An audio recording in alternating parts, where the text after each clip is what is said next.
Hi everybody, I'm Ben Mankiewicz. Every Friday during October, you can consider this TCM, Turner Classic Creepy Movies. Tonight we're taking tours through haunted houses, and up next we have one of the scariest haunted house movies ever made. From MGM in 1963, it's The Haunting. The story is based on Shirley Jackson's terrifying bestseller, The Haunting of Hill House. The movie is essentially a faithful adaptation of Jackson's novel. The action centers around a group of people who spend a weekend in a supposedly haunted house.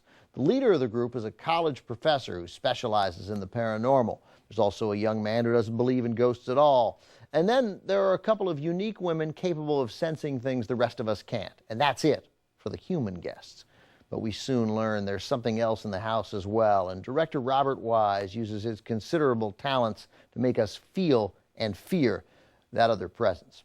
Robert Wise was one of the most talented filmmakers of his or any era, and he uses his skills here to make us genuinely afraid of what's inside that house. One other note, and this is important, this is an unsettling film which may scare young children, so if you have any, you'll want to get them seated in front of the TV right away. A family that scares together, shares together. I'm pretty sure Dr. Phil said that. From 1963, starring Julie Harris, Claire Bloom, and Richard Johnson as part of tonight's collection of haunted house classics, The Haunting. The Haunting was directed by Robert Wise, one of the most versatile and respected filmmakers in the history of the movies.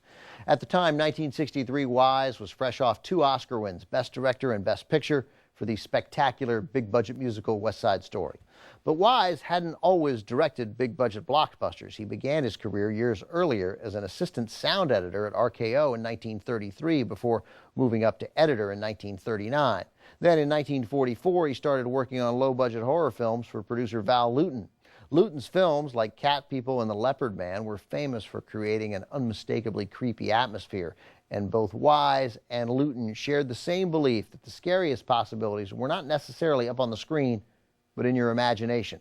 With this film, Wise returned to his roots to make another simple, atmospheric, and creepy horror movie, very much in the Val Lewton style.